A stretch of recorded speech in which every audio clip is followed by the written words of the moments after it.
대장 건강을 위해 명심해야 할 두 가지. 프로바이오틱스 유산균과 식이섬유에 대해 알아보자. 자, 하나하나씩 살펴볼까요? 먼저 프로바이오틱스가 무엇인지, 왜 중요한지. 이 프로라는 말은 위한다, 지지한다 이런 뜻입니다. 요거의 반대말이 엔티인데요. 엔티는 반대한다는 뜻입니다. 엔티에 바이오틱스가 붙으면 엔티바이오틱스, 항생제라는 거거든요. 바로 세균을 죽이는 물질이죠. 프로바이오틱스라는 거는 세균을 위하는 물질, 살아있는 세균 그 자체를 말합니다. 자, 그러면 이 프로바이오틱스가 우리 몸에 좋은 역할을 한다고 하는데요. 어떻게 좋은 역할을 하는지 그 기전을 한번 간단히 설명을 드려보도록 하겠습니다. 여기 녹색으로 되어 있는 프로바이오틱스들 세균이 있고요. 여기 병원균, 유해한 세균이 있습니다. 병원균들이 장내 세포를 공격하려고 들어올 때 이 프로바이오틱스는 미리 좋은 자리 잘 차지하고 있어서 접근하지 못하게 합니다. 밀쳐내는 거죠.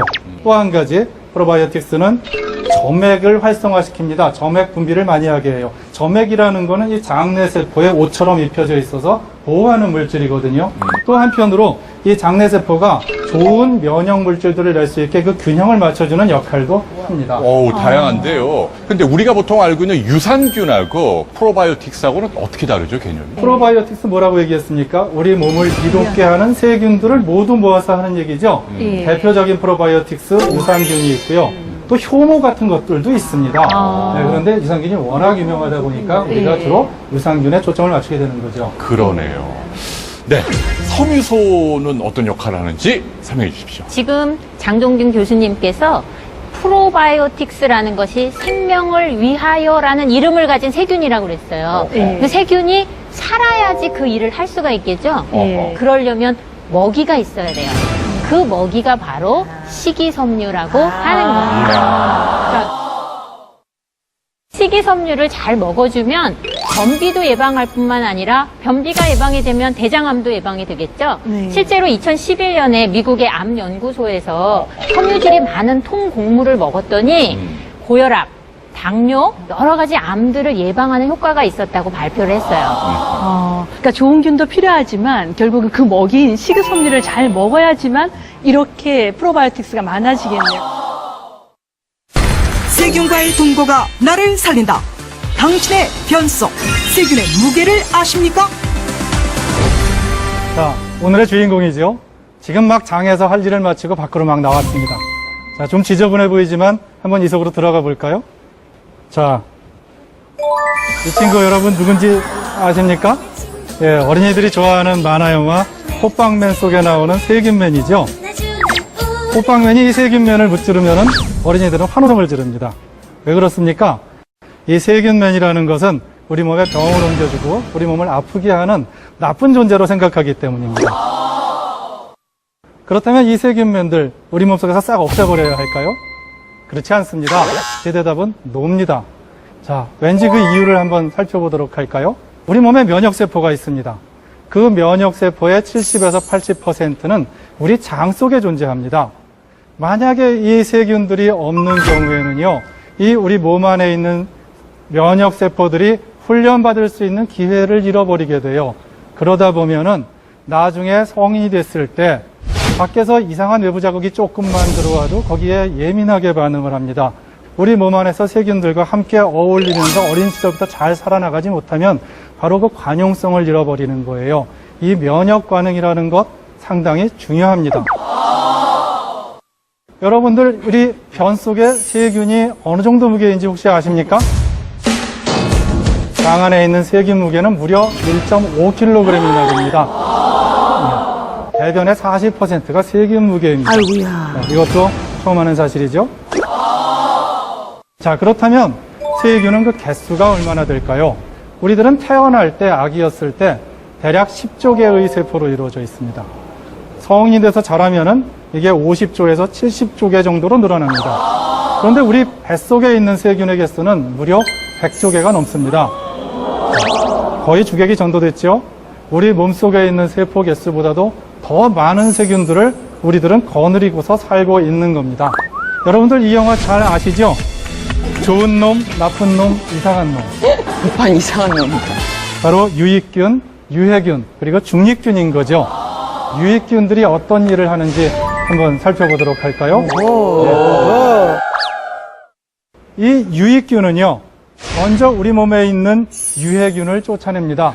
먼저 장점막 주릅 속에 미리미리 자리를 잘 잡고 있어서 병원균들이 자리 잡을 틈을 주지 않아요.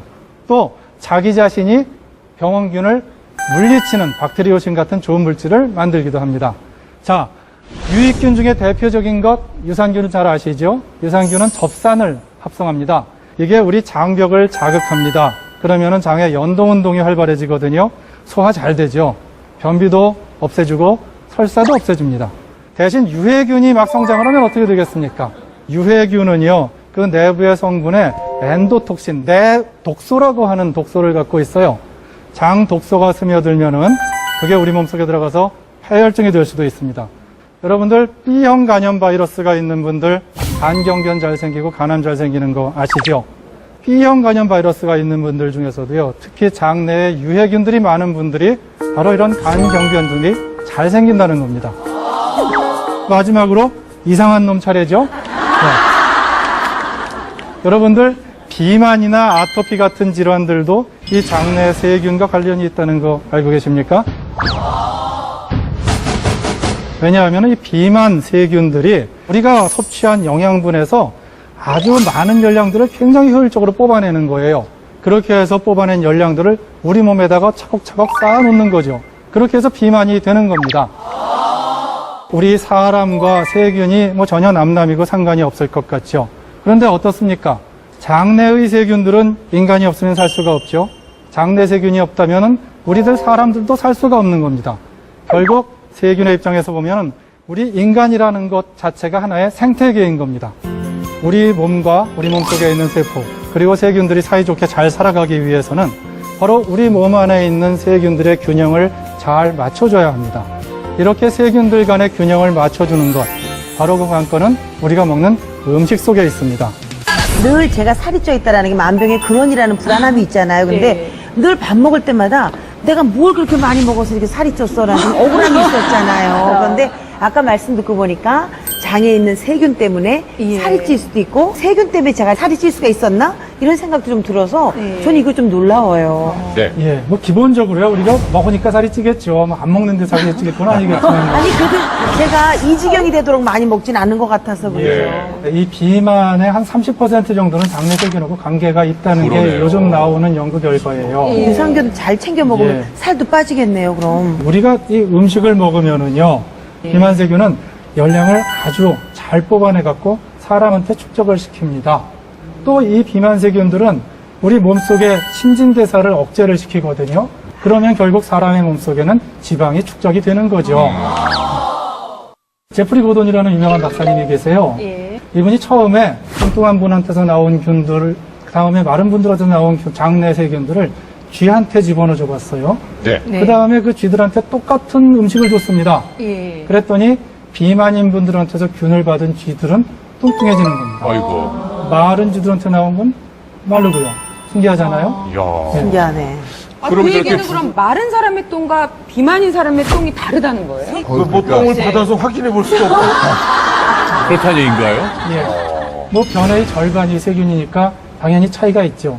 또 이 비만 세균들은요, 그 안에 염증성 물질들을 많이 내보내거든요. 염증성 물질을. 이 염증성 물질들이 우리 몸의 지방세포의 분화를 촉진하기도 해요. 그러니까 비만 세포를 많이 만들어낸다는 예, 그렇습니다. 거네요. 네. 그래서 이 변을 갖다 조사를 해보면 실제로 비만인 분들의 변 속에 염증성 물질이 좀 더 많이 있다는 그런 연구 결과도. 자, 이제 구체적으로 균의 모양을 한번 좀 보실까요? 대표적인 유익균인 유산균과 비피더스균, 네. 그리고 대표적인 유해균인 클로스트리디움, 그리고 병원균, 장티푸스균 그림이 있습니다. 유익균들이 우리 몸속에 필수적인 비타민을 합성하는 것도 알고 계십니까? 비타민도. 비타민 B라든가 비타민 K 같은 거, 장내에 세균이 없으면 만들어지지 못합니다. 그러니까 이 장내 세균들이라는 게 우리 몸에 굉장히 필수적인 요소들인 거예요. 없으면 살 수가 없는 겁니다. 장티푸스균, 이거는 평소에 우리 몸에 있는 균은 아니에요. 그렇지만 이게 음식하고 섞여서 우리 몸에 들어오면 아주 심한 식중독 걸리죠. 자, 어떤 사람들은 밖에서 들어온 장티푸스균이 우리 몸 안에 가끔 정착하기도 해요. 그러면 그런 분들은 지금 저항염은 낫다 그래도 장티푸스 복용자가 되는 겁니다. 딴 사람한테 계속 옮길 수 있겠네요. 예, 그럴 수 있다는 거죠. 네, 아무튼 우리 대장 안에 저는 유익균으로 꽉 채워야 할 텐데요. 어떤 방법들이 있는지 살펴보겠습니다. 다양한 종류의 유산균 제품들 어떻게 골라 먹어야 대장 건강에 도움이 될까? 대장 안에 유익균을 많이 생성하게 하기 위해서 이런 여러 가지 제품들 저희가 한번 갖고 나와봤는데요. 요구르트도 있고 떠먹는 발효도 있고 마시는 발효도 있네요. 그리고 캡슐 제제도 있고 가루형으로 된 것도 있고 보통 어떤 기준으로 고르면 좋을까요? 유익균 증가를 위해서요. 첫 번째 중요한 게 이 유산균의 생명력입니다. 이 유산균이 일을 해야 하는 장소는 장이거든요. 소장, 대장까지 내려가야 돼요. 근데 중간에 큰 장벽이 있죠. 먹으면 위산 속에서 강력한 위산 때문에 유산균들이 죽습니다. 그렇기 때문에 유산균은 이 내산성이라고 해서요. 산에 견디는 능력이 강한 균주들이 있습니다. 그런 균들이 우리 몸에서 장까지 내려가는데 훨씬 유리하겠죠. 그러면 지금 선생님 말씀을 듣다 보니까 죽은 유산균은 그럼 필요가 없어요? 근데 그게 꼭 그렇지는 않아요. 아, 이 죽은 유산균이 다른 살아있는 유산균의 먹이가 되기도 하거든요. 걔는 죽었어도 아주 참 칼일다. 그러네요. 네. 근데 저는 말이에요, 이렇게 우리 제품들이 많잖아요. 예. 우리가 마트 같은 데 가면은 유산균이 뭐 얼마나 들어있는지 이게 알 수가 없거든요. 맞아요. 예. 그런 걸 뭐 어떻게. 저 하나 알아요. 요구르트가 좋은 거고 안 좋은 거 아니에요? 아니 우리 무식하게 진짜 그렇게 판단해요. 그러니까 한석식 얘기는 뻑뻑한 건 좀 좋고 너무 묽은 건 안 좋다는 뜻이죠. 묽은 걸 먹든지 진한 걸 먹든지 그건 자기 취향의 문제고요. 중요한 거는 그 안에 유산균이 얼마나 들어있느냐가 중요한 거죠. 네네네. 보통은 이 요구르트 안에 대개는 한 1ml 안에 1억 마리, 한 10억 마리 그 정도의 유산균이 있거든요. 예, 네. 그거는 요 라벨을 보면은 다 나와 있습니다. 라벨을 그 보면요. 레이블에 네. 보면은요, CFU라는 단위가 있어요. CFU. 네. 자, CFU라는 것은 예. 그 안에 들어있는 유산균 중에서 살아있어서 역할을 할 수 있는 유산균의 마리수입니다. 프로바이오틱스 제제 같은 거 보면서 그 라벨 보고 CFU를 보면은 아, 이거는 유산균이 굉장히 많이 들어있는 약이구나.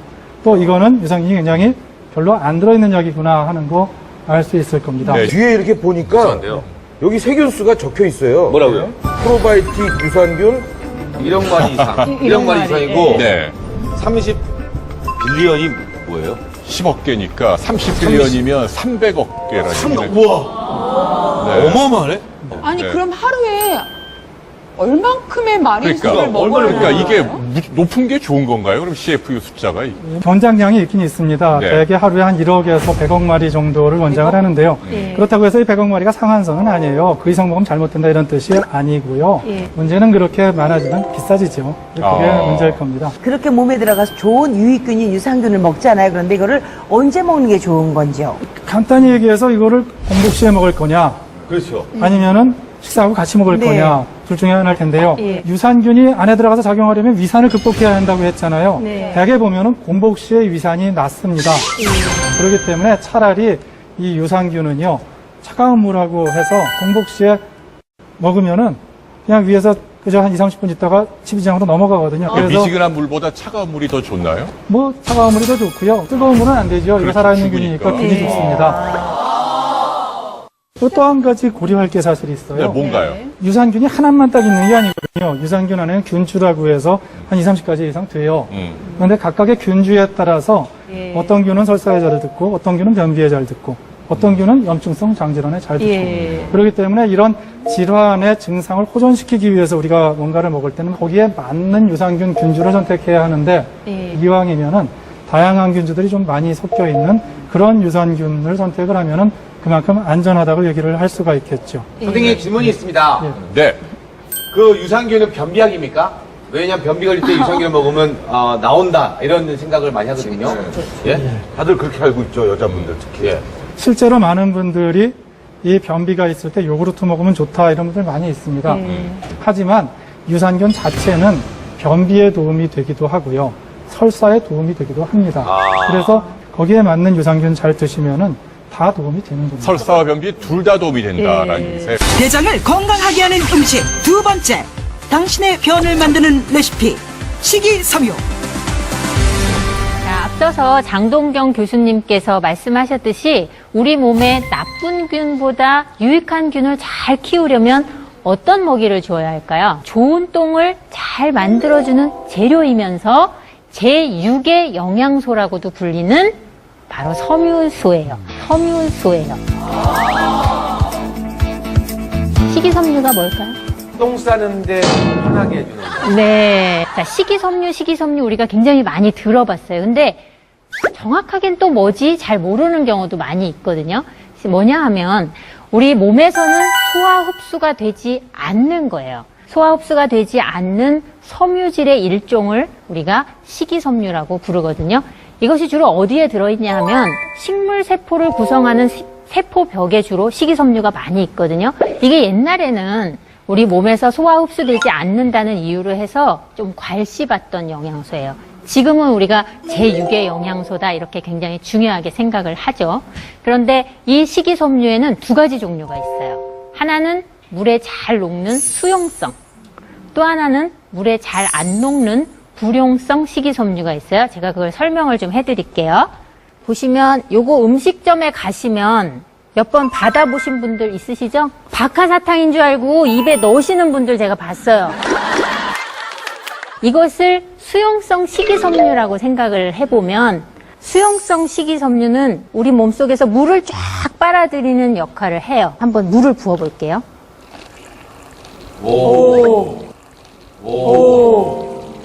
빵 올라오네.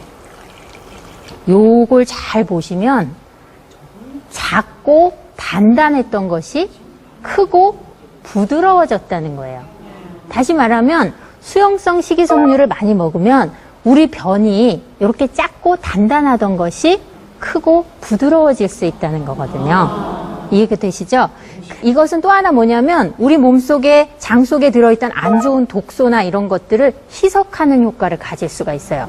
장 속에 저 노란색 보시면 아주 그 독한 것들이 들어있다가 물을 많이 머금은 대변이 되면 이것이 희석을 시켜줘서 저 독소가 장에 닿을 때 농도가 낮은 채로 닿게 되겠죠. 그래서 수용성 식이섬유 도움이 되는데 어디에 많이 들어있냐 하면 과일이나 야채 그리고 우리 이제 해조류 같은 거에 많이 들어있어요. 두 번째는 불용성 식이섬유가 있어요. 보시는 것처럼 통곡물이라든지 현미라든지 채소의 그 질긴 부위 있잖아요. 거기에 많이 들어있거든요. 보기만 해도 좀 질기고 거친 느낌이 드시죠. 요거가 이제 대장이라고 생각을 하시면 대장에 요게 이제 똥 찌꺼기 같은 거, 독소 물질 같은 게 대장에 붙어 있어요. 불용성 식이섬유가 우리 이제 장 속에 들어왔다라고 했을 때 이게 장을 지나가면서 요거 자체가 대변에 핵이 되는 거예요. 핵이 되니까 똥 찌꺼기들하고 같이 묻어서 내려가겠죠. 그래서 변을 볼 때 같이 배출이 되죠. 그죠? 네. 이것도 비슷한 원리예요. 우리 솜사탕 만드는 거 보셨죠? 솜사탕 만들 때 걔네만 계속 설탕만 돌고 있으면 덩어리 형성이 안 돼요. 요런 나무 젓가락 하나 넣어서 이렇게 돌려주면 덩어리를 형성하잖아요. 그죠? 또 우리 먼지 같은 거 침대 밑에서 먼지 꺼내실 때 어떻게 하세요? 뭔가 철사나 막대기 같은 걸 넣어줘야 먼지가 붙죠. 그런 것처럼 불용성 식이섬유에는 안 좋은 이런 음식 찌꺼기나 이런 것들이 다 들러붙으면서 변을 형성하는 변의 핵이 된다는 걸 꼭 기억을 해주시고요. 그래서 수용성 식이섬유나 불용성 식이섬유나 다 우리 장 속에 들어가서 대변의 양을 늘려준다는 데 있어요. 볼륨이 커지는 거죠. 그래야 장을 자극해서 장 운동이 원활하게 되고 배변이 잘 된다는 거예요. 또 하나 중요한 것은 이 불용성 식이섬유를 우리가 먹었을 때 이것이 세균에 의해서 분해되면서 단쇄지방산이라고 하는 성분으로 바뀌어요. 그러면 대장이 먹고 사는 훌륭한 에너지원이 되는 거거든요. 나는 단지 세균의 먹이로 식이섬유를 주었을 뿐인데 이 식이섬유가 다시 에너지원으로 업그레이드가 됐다는 거예요. 근데 그럼 하루에 얼마나 먹어야 되느냐 보니까 성인이 하루에 한 20에서 25g을 먹어야 된대요. 근데 조사를 해보니까 한국인 섭취량이 9 내지 10g으로 줄었대요. 그러니까 한 절반밖에 요즘 안 먹고 있다는 거예요. 근데 우리가 이제 저렇게 식이섬유가 없는 밥상을 먹게 되면 대변 양이 줄어들겠죠? 우리가 똥덩어리 만들려면 그 원료를 충분히 넣어줘야 된다는 거죠. 그래서 식이섬유를 잘 먹어주면 변비 예방되죠. 대장암도 예방되죠. 고혈압, 당뇨 등의 어른들의 그 성인병, 그다음에 여러 가지 암들이 예방된다는 거예요. 그래서 내 똥은 제대로 지금 구성이 되어 있는가? 내 똥의 레시피 우리도 한번 살펴봐야 되겠죠? 이상 소화기내과 정성혜였습니다.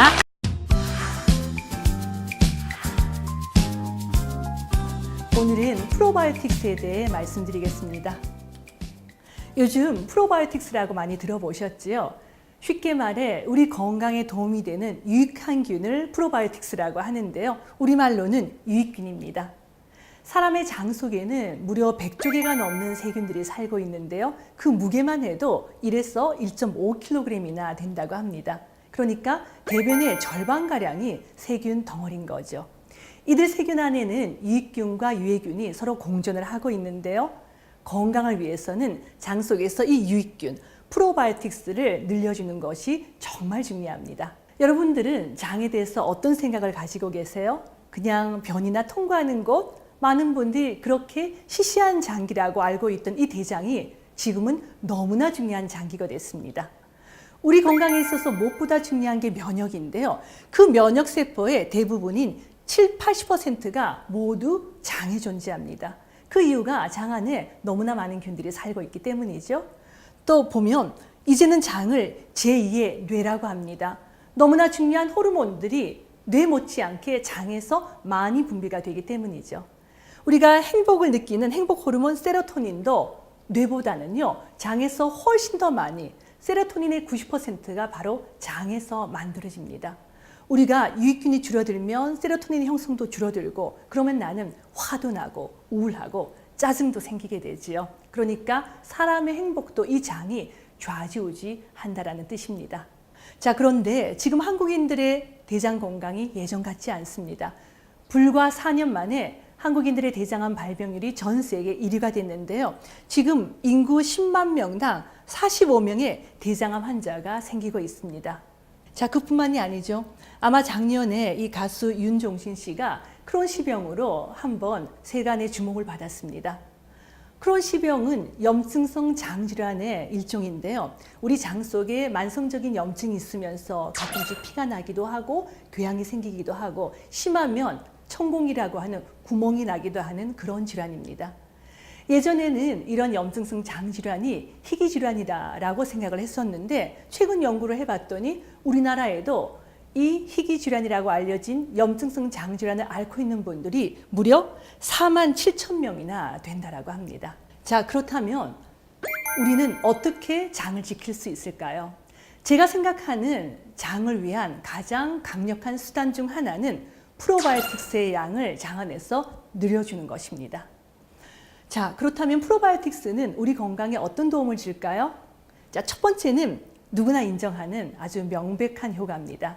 예를 들어 설사를 하거나 묽은 보거나 가스가 차는 장 출혈물에 프로바이오틱스만큼 효과적인 게 없다라는 거죠. 자, 두 번째는 콜레스테롤을 낮춘다는 연구 결과도 있습니다. 또 세 번째는 당뇨를 18% 낮춘다는 하버드 대학교의 연구 결과도 있지요. 요구르트죠. 요구르트를 240cc 정도 커다란 컵으로 한 컵 정도를 매일 마시는 사람들은 당뇨, 성인용 2형 당뇨병이 18% 줄어든다는 겁니다. 발병이 되지 않는다라는 거죠. 자, 그런데 똑같은 유제품인데도요, 우유나 치즈, 그리고 유지방 아이스크림에서는 이런 효과, 당뇨를 예방하는 효과가 관찰되지 않았습니다. 그 이유가 이 요구르트 안에 들어있는 바로 프로바이오틱스가 당뇨의 발병을 늦춘다라고 하는 것이 연구진들의 해석입니다. 자, 그런데 오늘 제가 가장 강조하고 싶은 프로바이오틱스 효과는요, 바로 이겁니다. 체중 조절에 도움이 되는 다이어트에 이 프로바이오틱스가 도움이 된다는 거죠. 2011년도 세계적인 의학 잡지 NEJM에 미국의 하버드 보건대학원에서 발표한 자료를 한번 보면요. 이 하버드 대학교가 미국인 12만 명을 대상으로 4년 동안 식품과 체중 감소에 대한 그 상관관계를 연구를 했습니다. 자, 그렇게 연구를 했더니 가장 살이 많이 찌는 3가지 식품을 하버드에서 발표를 했는데 한번 보실까요? 자, 첫 번째가 요즘 한국에서도 인기죠. 감자칩입니다. 살 많이 찌니까 조금만 줄이시고요. 두 번째는 당분을 첨가한 각종 음료입니다. 이런 음료를 생수로 줄이는 것만 해도 상당히 체중을 줄이는 데 도움이 될 것 같고요.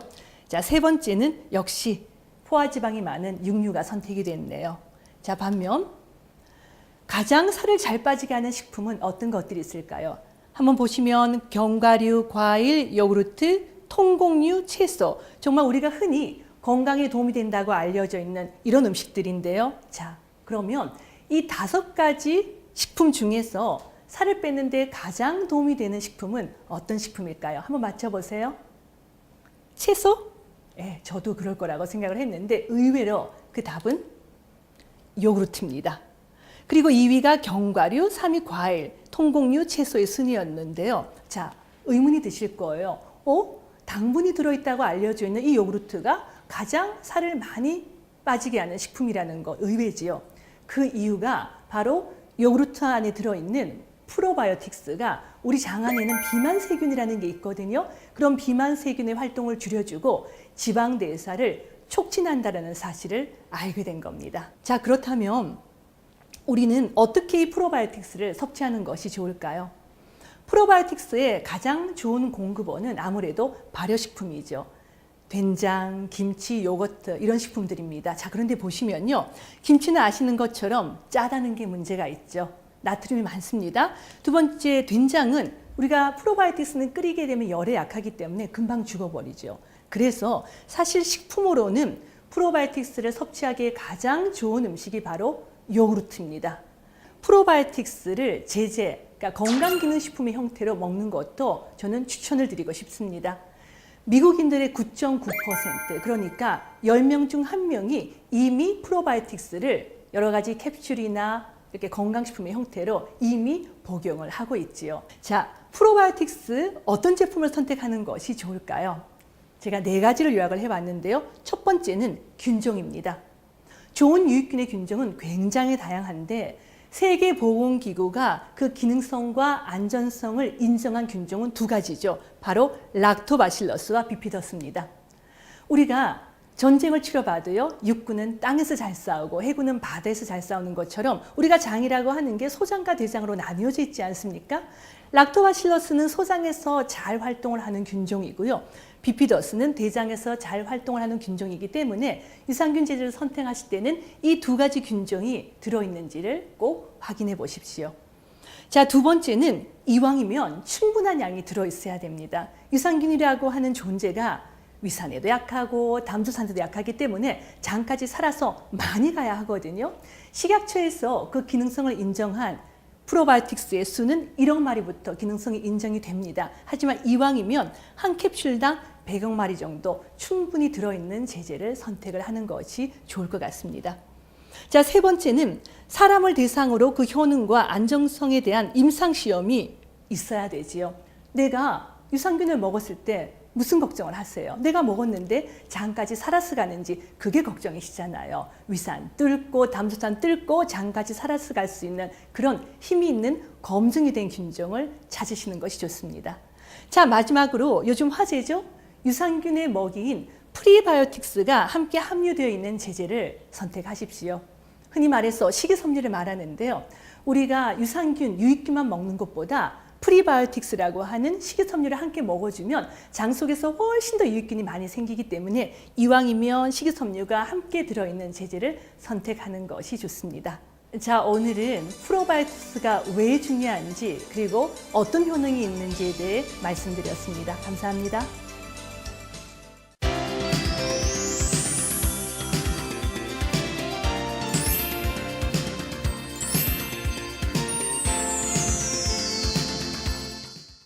왜 이렇게 유산균이 줄어드는 겁니까?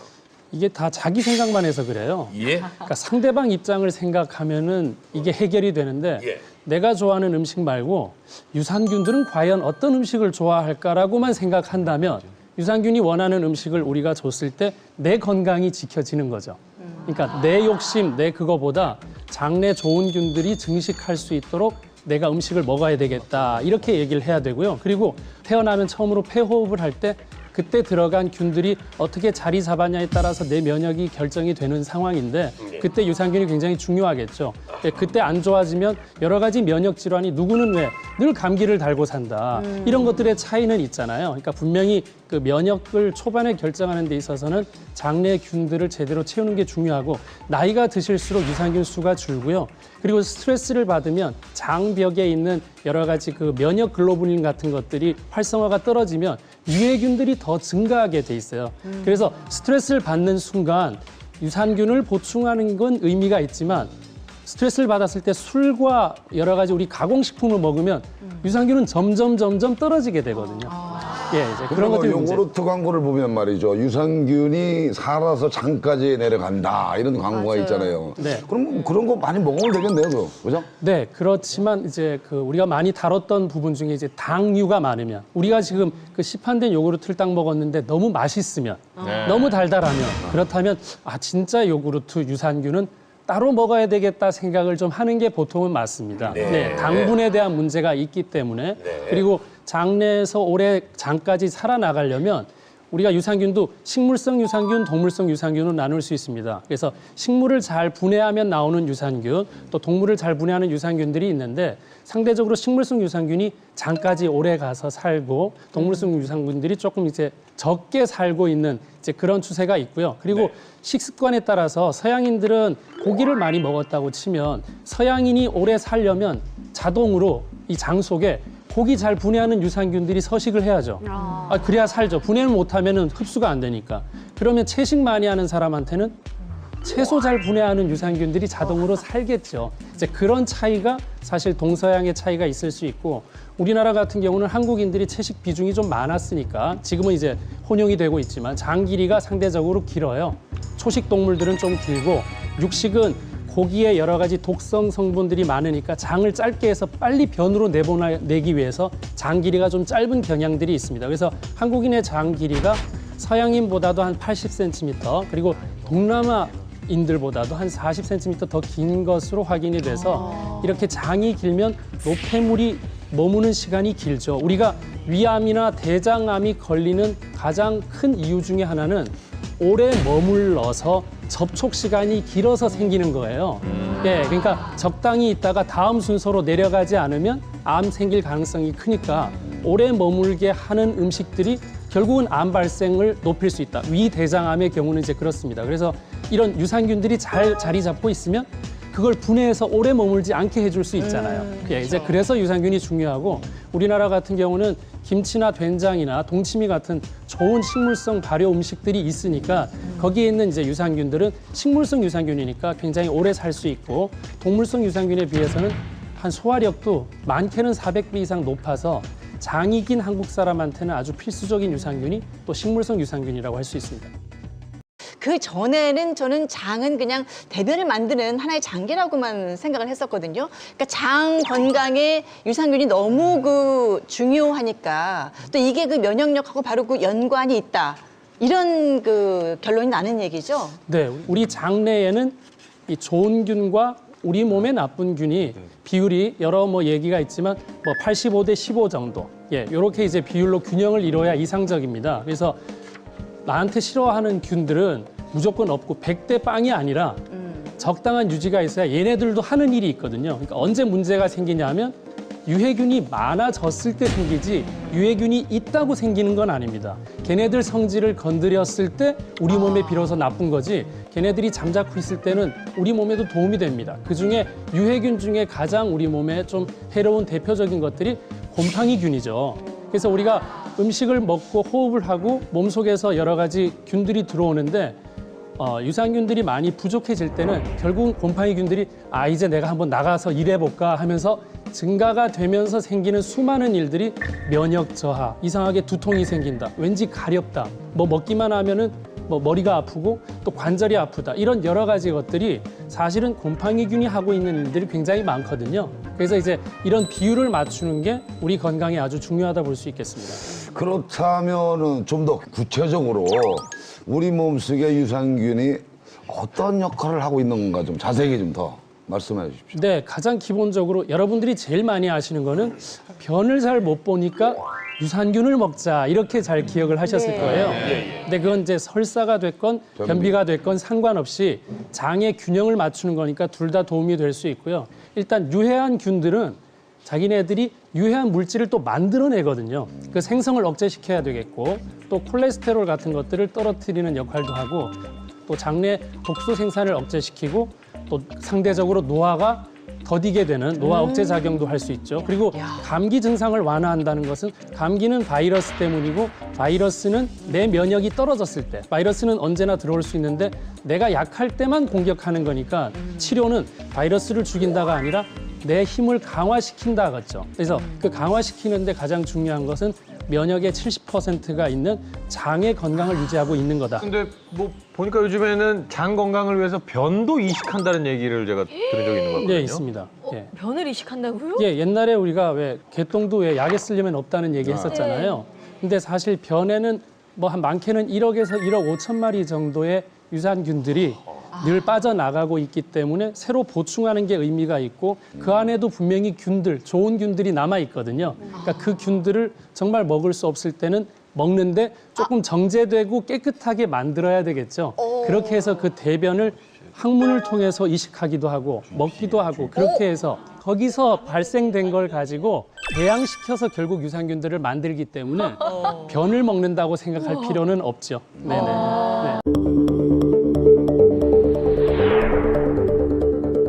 실제로 여러 연구들에서 장내 세균의 분포도가 다양한 장 질환과 매우 관련이 깊다는 실험 결과들이 꾸준히 발표되고 있다.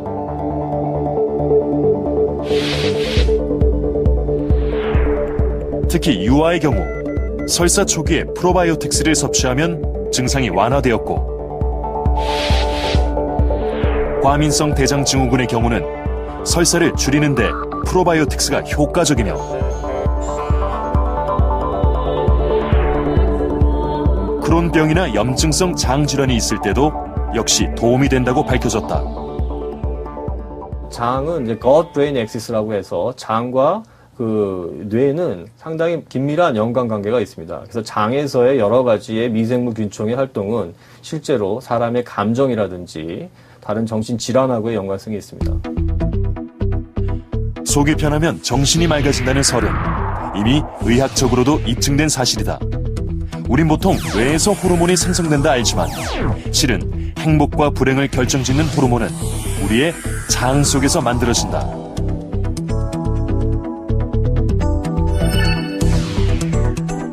감정 호르몬인 세로토닌은 특정 단백질인 트립토판을 통해 생성되는데 그 단백질을 분해할 때 장내 세균이 역할을 한다. 이것이 바로 장을 제2의 뇌라고 부르는 이유인 것이다. 장 건강이 좋아지면은 자신감, 용기, 배짱, 행복감 이런 것들이 밀려올 수가 있는 것입니다. 행복을 가져다주는 신경 전달 물질인 세로토닌이 장에서 무려 90%가 만들어집니다.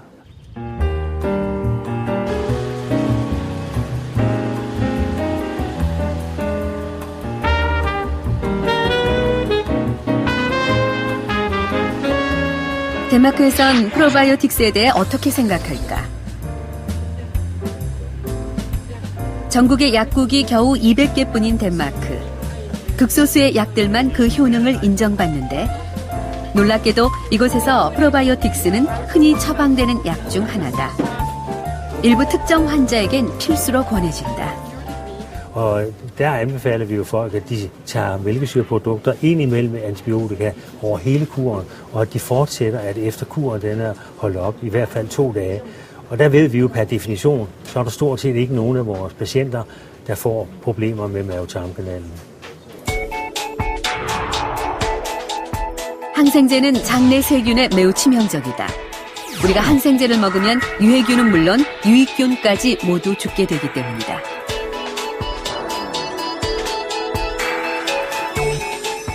따라서 보충제로 프로바이오틱스를 섭취하는 것이 현대인들에게 꼭 필요한 것이다.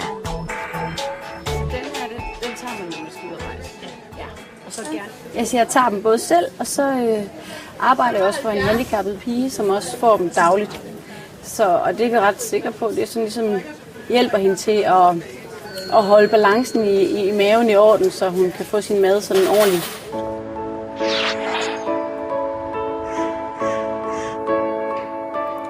병원 역시 마찬가지다. 프로바이오틱스의 꾸준한 섭취를 통해 유익균이 장 건강에 도움이 된다는 게 덴마크 의사들의 전반적인 생각이다. What's the average daily intake? Okay.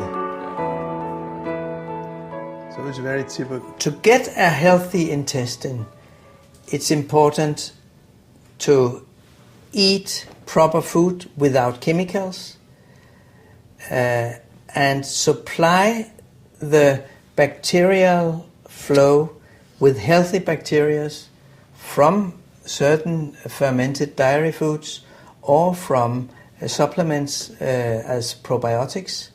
But it's very important to have a healthy bacterial flow in the intestines.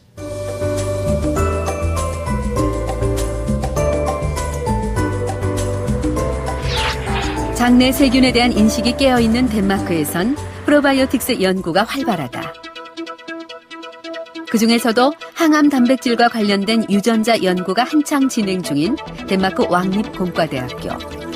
이들은 여러 프로바이오틱스 중에서도 장에서 생존 능력이 좋은 김치 유산균에 주목하고 있다. 오래도록 장에 살아남아 항암 단백질 생성에 도움을 줄 것이라 믿기 때문이다.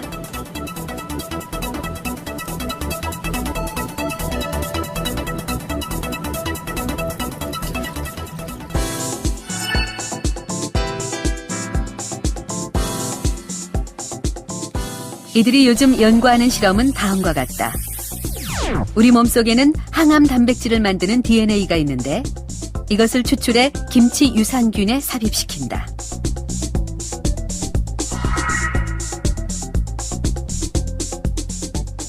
그렇게 형질이 전환된 김치 유산균을 다시 대장암 환자의 장 속으로 넣어주면 암이 있는 부위에 항암 단백질이 생성되면서 암 억제 작용을 할 것이라는 연구다. They are used currently and eaten by millions of people every day as probiotics, but also in food like kimchi, like cheese, and so on, fermented food products. So I think this technology that is now being developed has the potential to have a huge impact on treatment of colorectal cancer and other diseases in the future. It has big advantages because by treating with bacteria that goes into the intestine and delivers a drug exactly where it's needed, we can avoid treating the entire body, so we can avoid a lot of side effects.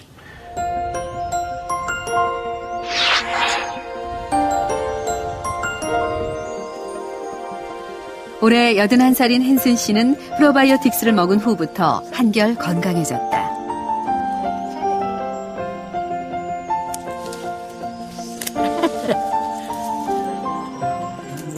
그와 함께 음식은 자연식으로 만들어 먹는 부부.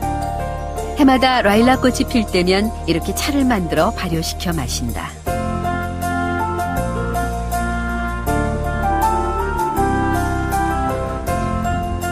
차와 함께 익히지 않은 날콩을 먹는 것도 부부의 식습관 중 하나. 남편이 대장암에 걸린 뒤부터 노부부는 자연식을 적극적으로 실천하고 있다. Det kan ikke nytte noget, det kun er mig, der snakker. Du må også sige noget. Altså, Svend blev syg for 14 år siden, og der boede vi i Schweiz. 2001. Ja, 2001.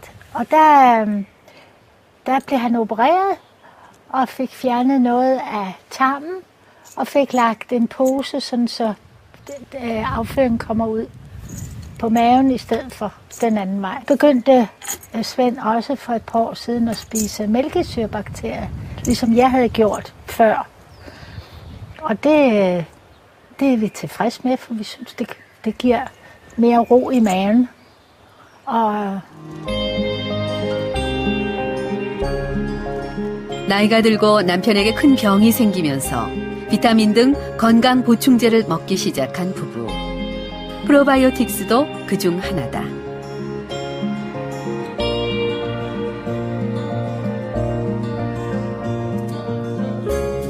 늙어가며 아프지 않고 그저 곁에 있어주는 게 가장 큰 행복이라 말하는 부부.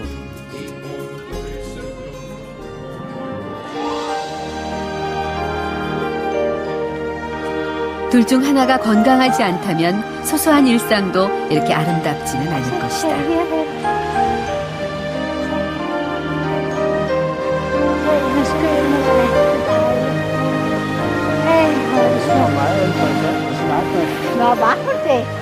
인생의 큰 파도를 겪어내며 더욱 단단해진 두 사람.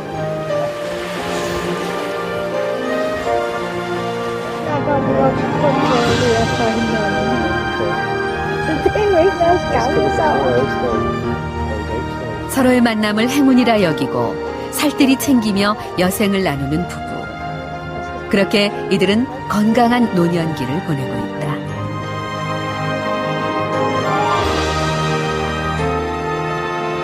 아프지 않고 사랑하는 사람 곁에 오래 머무는 것이 부부의